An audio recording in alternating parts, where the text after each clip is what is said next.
Rather worryingly, Ed Miliband was allowed out on his own in Manchester this week. Have they learned nothing? What happened? Is this when he was giving the money to the person who was begging, and then he just looked so awkward doing it? Well, should we have a look at the picture there? He can't win, can he? I mean, in the sense that... You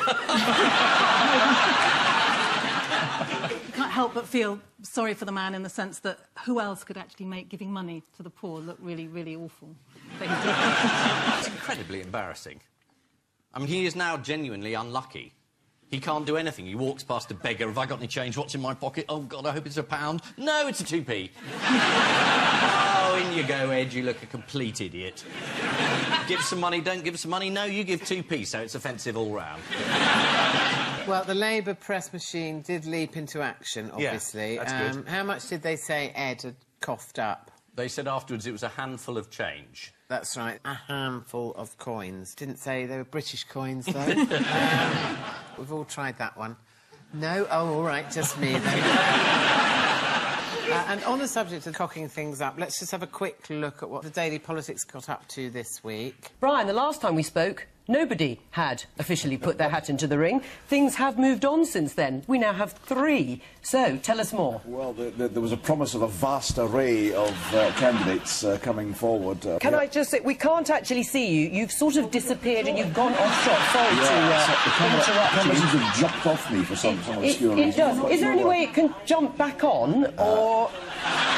I'm afraid not under my control, anyway. No, not under your control. Just, there you are. Well, you're back. This is Norman Baker's resignation that has thrown the Home Office into turmoil. In his resignation letter, Norman Baker said, "You will know that I have spent 4.5 years in ministerial office." Nope. Meanwhile, Fiona Woolf has become the second head of the government sex abuse inquiry to resign.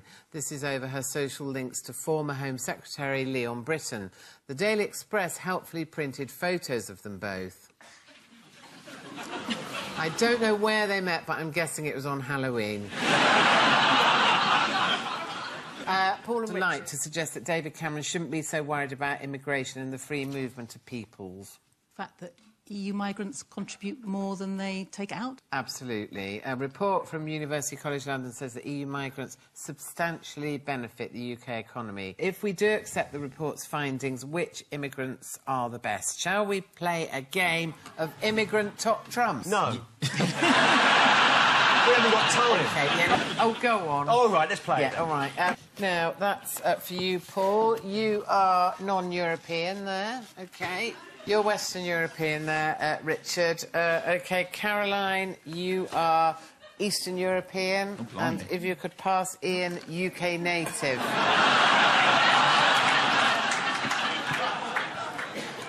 I've no idea where they got that picture of my husband from. Paul, pick any category. OK. The low education, this one here, is it expressed as a percentage, is it? Take it off and see. All right, then, well, am I not meant to guess or something? 15%, it says. Indeed. So I guess 15%. Richard, let's just have a look at your low education and compare. 13%. Oh. Okay, which means that 89% have high education. Indeed. Caroline? Oh, 8. 8%. 8%. Guess what this is going to be?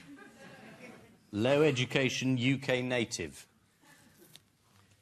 53%. Ooh. All right, Ian, we're going to start with you this time. Which one do you fancy? None of them, if I'm really honest. OK, university degree. OK. Native population, 24%, apparently. 25%. I mean, 48%'s fallen off. What point does this turn into a game?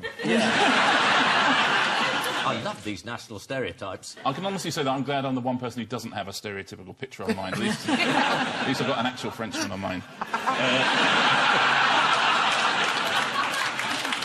So you look at university degrees. 25. 25 to beat. I'm going to win everything.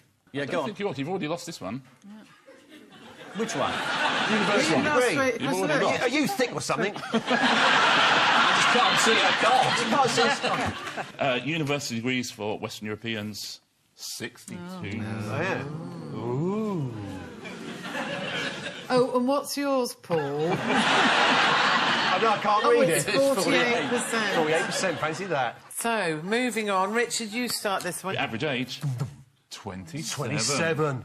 Ooh, 27. Well, what do you think non-European's going to be? Higher or lower? What do you think, higher or lower?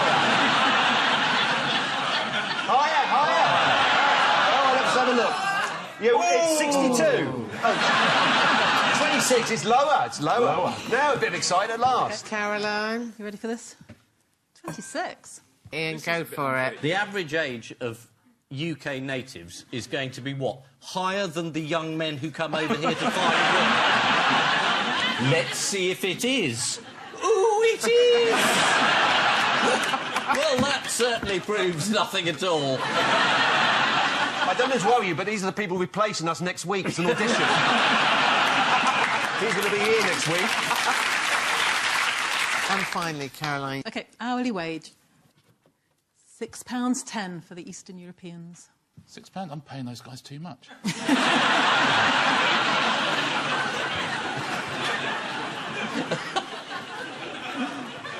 Ian.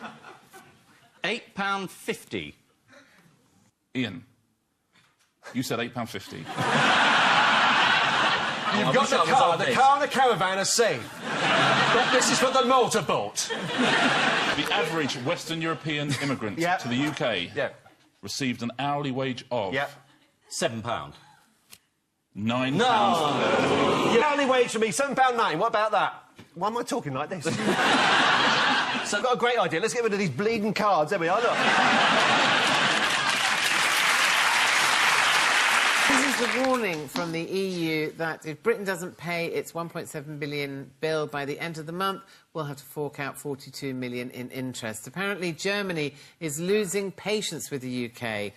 The time for talking is over, one German told listeners on Radio Bavaria. A rare foray into politics by Heinrich Fünf during his Umpa drive time hour. At his first press conference as President of the European Commission, Jean-Claude Juncker declared, "I'm not the type who trembles in front of a British Prime Minister." If memory serves, the last time anything trembled in front of a British Prime Minister, it was Edwina Curry's knees.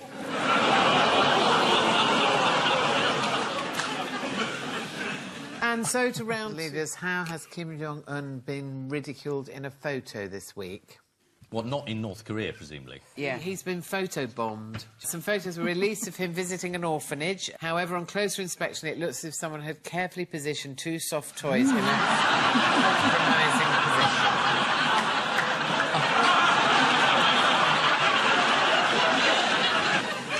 position. You can't show that. Someone will be killed. That wink is great, isn't it? Fingers on. Just one between you this week. The Egyptian goddess Aset, the dog from Downton Abbey, an Ann Summers lingerie range, and a Tesco TV. I don't see Downton Abbey, but I did see the story that the dog in Downton Abbey is going to be killed off, I think. Its name is Isis. The Egyptian goddess. There was an Egyptian goddess, princess called Isis. Ann Summers had a range called Isis. Did they? I think it's a double-headed vibrator, could be wrong.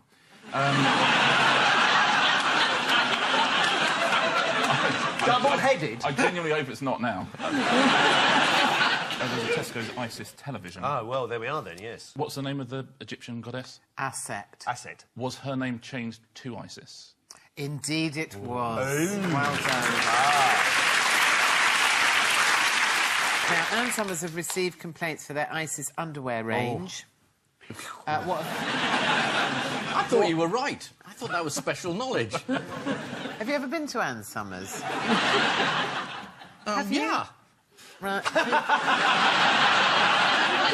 Ann Summers did receive complaints for their Isis underwear range, and they did issue an apology with a spokesperson stating, "We acknowledge the unfortunate timing of this product launch in our store windows. However, we in no way support or condone any act of terrorism or violence." And I tell you what, Dorothy Perkins haven't said that, have they? The dog in Downton Abbey is unfortunately also called Isis. How are Downton Abbey are said to be dealing with the They're Isis killing him off, aren't problem? they? Why don't they just wait until ISIS finish? Seems a bit feeble to give in and change the name. It's not as if anybody's going to confuse the two entities. No. And if the dog had been called Islamic Caliphate... Here, boy! Here, boy! then that would have been a problem, but it's not really, is it? No. One woman in America has started a campaign to use the term ISIL instead of ISIS. Her name is Isis Martinez. She's from Miami, and she started a petition asking the media not to use the name ISIS in conjunction with the Islamic group. With respect, it'd be a lot easier for her to change her name than get ISIS changed. Well, she told reporters, if I go by a nickname or middle name, the terrorists win. Yeah, it's all about you, isn't it, love? They have all had cause to regret being called ISIS, apart from the Egyptian god Aset, whose name was changed to ISIS by the Greeks. Tesco have reduced their ISIS range of TVs this week. Tesco's need to be careful about any association with Islamic fundamentalists, particularly given their history of misrepresenting a prophet. The ISIS TVs aren't the only Middle Eastern-related item on special offer at Tesco. You can also buy one, get one free on their bottles of Sunny Delight. Producers of Downton Abbey denied that they killed off the Earl of Grantham's favourite dog simply because it was called Isis. However, they did admit that things weren't looking good for the family's pet parrot, Boko Haram.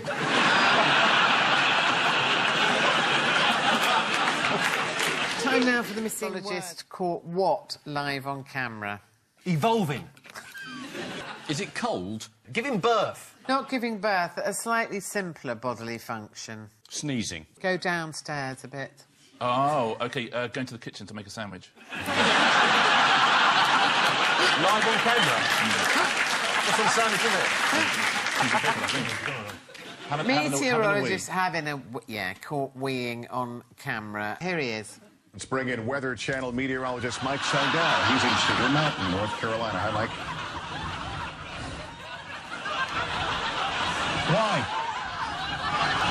Well, obviously, Mike not quite ready for us, but let's turn to some other news we're following on this Saturday night.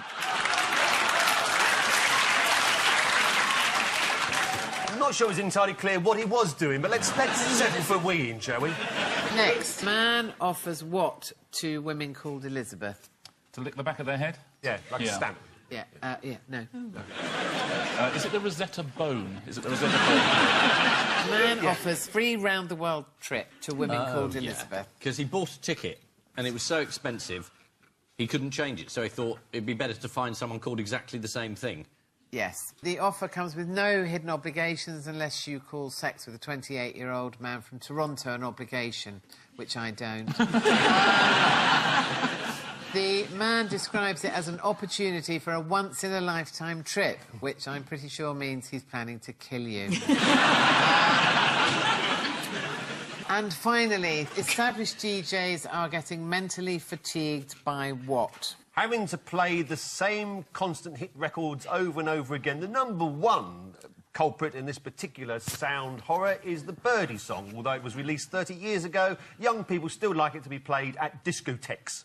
It's quite long, but Do you it's know what? That is pretty much near the truth, Paul. No, it is. Well, I'm making it up. it's by Gangnam Style, Macarena, Lambada, the Birdie Birdie song.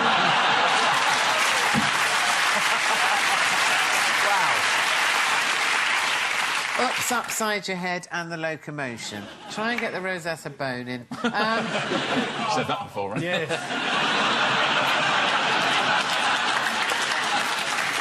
So the final scores are...